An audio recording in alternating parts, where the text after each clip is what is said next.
We'll be right back with you.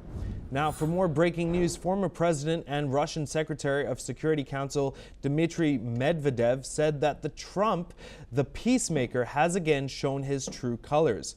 This comes as the Israel Defense Forces announced a preventative strike against Iran in a major escalation of regional conflict.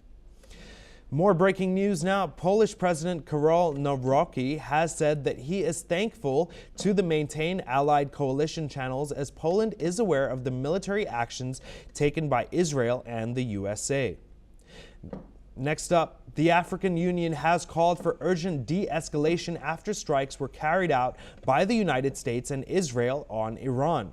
Mahmoud Ali Yusuf, the AU's head, emphasized the need for restraint and sustained dialogue, warning that any further escalation could intensify global instability. He pointed out that energy markets, food security, and economic resilience could be severely affected, particularly in Africa, where conflicts and economic pressures remain high. Meanwhile, the AU highlighted that the continent could face indirect consequences from the Middle East tensions if cooler heads do not prevail. Furthermore, sustained dialogue and measured action were urged to prevent the situation from spiraling into a wider crisis. For more breaking news now, Norway's foreign minister has expressed deep concern over the possibility of a new, extensive war in the Middle East. The minister says he is worried about the escalating tensions in the region, which could lead to a larger conflict. More breaking news now. The German Foreign Office has confirmed it is in close and constant contact with its embassies in Iran and Israel, as well as other missions across the region. The German government has expressed deep concern over the situation and is monitoring developments closely. Meanwhile, the German embassy in Tehran and the Israeli mission in Berlin have been coordinating efforts to ensure the safety of their personnel and citizens. The German Foreign Office has also stated that it will continue to work with international partners to de-escalate the tensions, regardless of the ongoing conflict. More breaking news. Italy has activated a crisis unit following the U.S.-Israeli attack on Iran, with a priority on the safety of Italian citizens. Italian Foreign Minister and Defense Ministry have issued statements on X, expressing concern over the escalating situation. According to reports, the country is monitoring developments closely and vows to take necessary measures to protect its nationals in the region. More breaking news now from the UAE. The United Arab Emirates says the attack from Iran is a flagrant violation of national sovereignty and international law. The United Arab Emirates says it reserves its full right to respond to this escalation. More breaking news now from Saudi Arabia. Saudi Arabia has condemned the Iranian attacks on several Gulf countries in the strongest terms. The Gulf countries that have suffered attacks reportedly include the UAE, Bahrain, Qatar, Kuwait, and Jordan. The Saudi Arabia Foreign Ministry has issued a statement expressing deep concern over these attacks and stressing the need for regional stability. This comes as several explosions were reportedly heard in Abu Dhabi, near the city's main airport area. Moreover, in a related development, a new wave of several booms has been heard in Qatar's Doha. Details on the source of the noise remain unclear, but authorities say they are monitoring the situation closely. And now more breaking news from the UK. A UK government spokesperson has stressed that the UK does not want to see further escalation into a wider regional conflict. They also asserted the UK's readiness to protect its interests and affirmed commitments to the security of allies in the Middle East. The spokesperson added that the UK has recently bolstered its defensive capabilities in the region, ensuring strong support for its allies. And now for more breaking news from Australia. Australian Prime Minister Anthony Albanese has stated that Australia's ability to provide consular assistance in Iran is extremely limited. He also announced an upgrade in travel advisories for Israel and Lebanon, urging citizens to avoid travel to these countries. The Prime Minister also reaffirmed Australia's support for the U.S. in preventing Iran from obtaining nuclear weapons, while monitoring the evolving situation closely. More breaking news now from the EU. The European Union has now announced that it is withdrawing non-essential personnel from the Middle East, citing growing instability in the region. EU Foreign Policy Chief Kaja Kallas described the situation as perilous, following recent strikes by Israel and the United States on Iran. Kallas emphasized that Iran's actions, including its ballistic missile and nuclear programs, as well as its support for terror groups, pose a significant global security threat. The EU is prioritizing the protection of civilians and international humanitarian law while facilitating the departure of its citizens from the region. And now, we have Ali Mohammed Abushbak, the Middle East researcher, joining us from Cairo.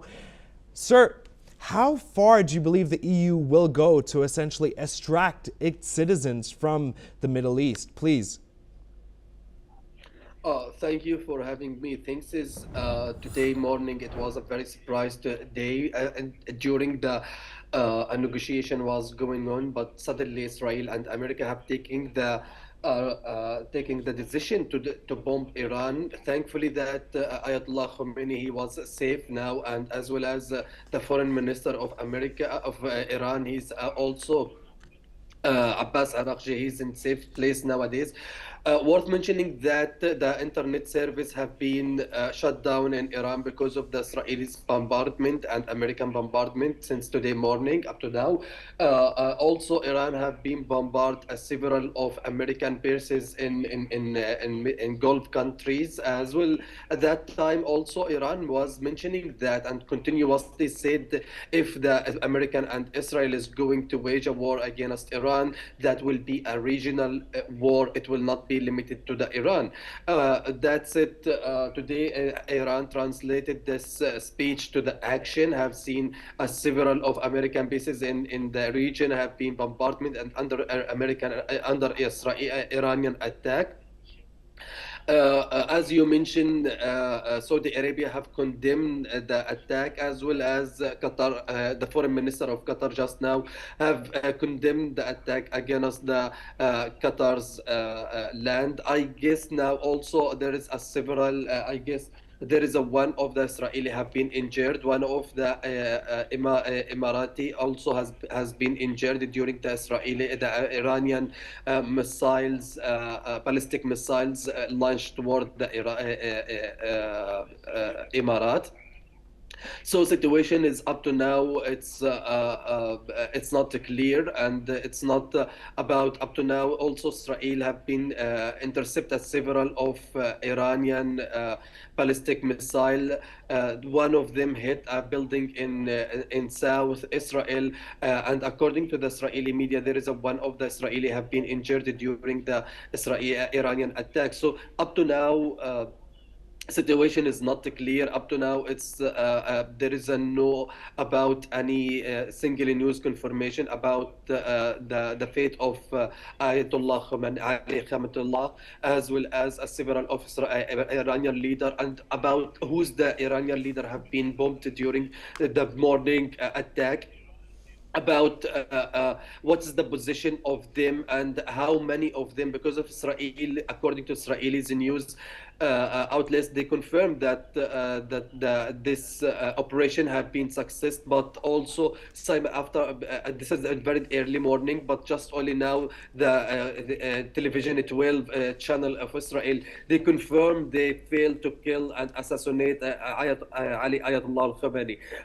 Things is here it's about this Iran, this time the fast response of the American and Israelis attack, unlike the recent attack in May 2025. So at that time, Israel took a several of time and took a long time to respond against and take the retaliation after the American and Israelis attack. But today, this attack have been the Iranian took a precaution to respond very fast. First time we have seen is Iran for a first time after Israel and America bombed Tehran, they start launching as a rocket against against Israelis land and against the American bases in the region. This is the past. That's mean that Iranian took the precaution. In my opinion, this will escalate a lot, and it will not take like what financial website they said it will take 5 to 6 days the operation, but it will take a very long term operation. It will take maybe months. Also, Donald Trump today in his speech he said that the aim of this operation is to collapse the regime, and we have to change the regime. Also, this is not the easy, and he urged the Iranian people to take to the street after the operation will be done, and also take the chance to change the regime. This is not very easy, and this is not will not be happy because of the regime in Iran. It's not like a Maduro's regime. It's not like also Saddam Hussein regime in 2003. This is Iran. It's more I mean deep, and this regime have been I mean for more than 50 years we used to build for this time and for this moment. Especially we are talking about the enemy of Iran has a several of proxy in the region, and up to now Hezbollah is not respond to the Israelis attack. Up to now Ansarullah al-Houthi, they didn't take any, there is no any statement for them, as well as for the military group in Iraq. There is no any confirmation about their position about this kind of conflict between America and Israel. But Yes, what sir. as a sure, just after some time, the war it will extend. It will not limit it between America and Iran. I Yes, guess sir. I guess it's going to extend for a regional, and Houthi they will involve in this conflict and this wage of the conflict. We have seen a several of Yes, sir. also. Sorry to interrupt you. We do have some breaking news. Please stay with us. We'll be right back with you. There have been new strikes. The Israeli